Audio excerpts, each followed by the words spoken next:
Good morning, church.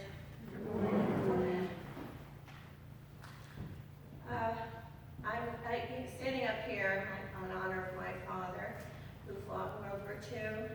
He died a year in Africa, and he was so proud to be a Coast Guardman and be in service country. So he would be up here telling me a great story, but I'm going to tell you my story. He's here. He's with us always. The story that I'm going to tell you comes from, it's referenced in 1 Corinthians 12, verse 31, which I will read for you. It reads like this: "Set your hearts then on the more important gifts, the best gifts of all, and I will show you a much better way." That comes from the Bible. The story is called Best Gifts. It takes place during 1861, during the Civil War. Julia Ward Howe was so deep in thought that her husband kissed her cheek to rouse her.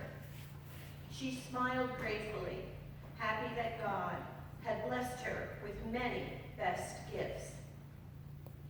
He had given her a good husband. He was a fine doctor who healed the sick and helped the blind. He also was a government official. He had blessed her indeed with 5 wonderful children. She had a good, rich, and happy life. If only she could share her best gifts with the wounded boys that she had seen in the army tents that day. She helped out in this makeshift hospital. Her husband was the doctor. "I know," said her husband softly, aware of what sat in his wife's pretty head. "I know. War is evil. War is hell." His words pierced her heart and rushed hot tears to her eyes. "So many men were brought in today. So many," she murmured sadly. "And they were so young. And they were broken and battered. And they were dying. But the ones who were walking, what courage they had. Did you hear them singing, husband?" Her husband nodded.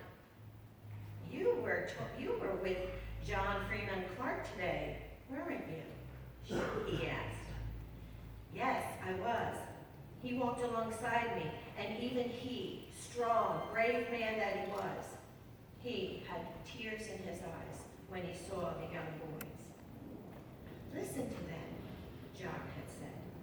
"They're singing an old folk song." "Oh, John Brown's Body," cut in her husband. Yes, it was John Brown's body. But John Freeman Clark said to me something that I simply cannot forget. "Oh?" asked her husband.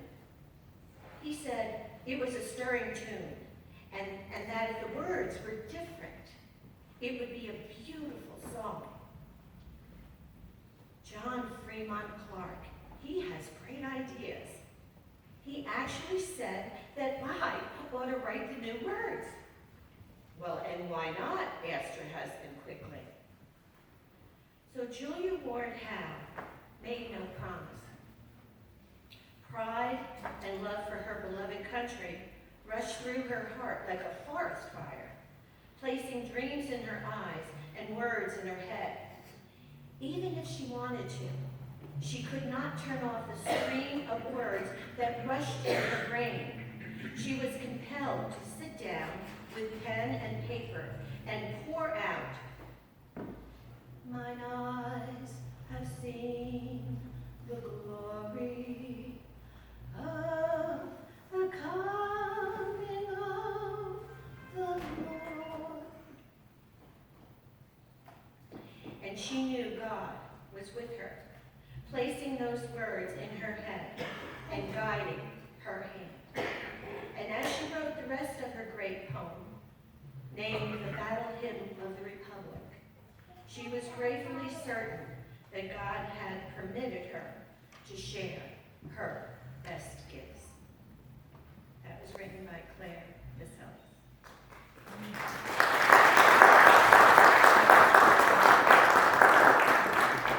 And I will end with a poem. Freedom Isn't Free by Kelly Strong. I watched the flag pass by one day. It fluttered in the breeze. A young Marine saluted it, and then he stood at ease. I looked at him in uniform, so young, so tall, so proud, with hair cut square and eyes alert. He'd stand out in any crowd.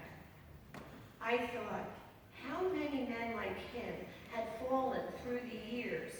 How many died on foreign soil? How many mothers' tears?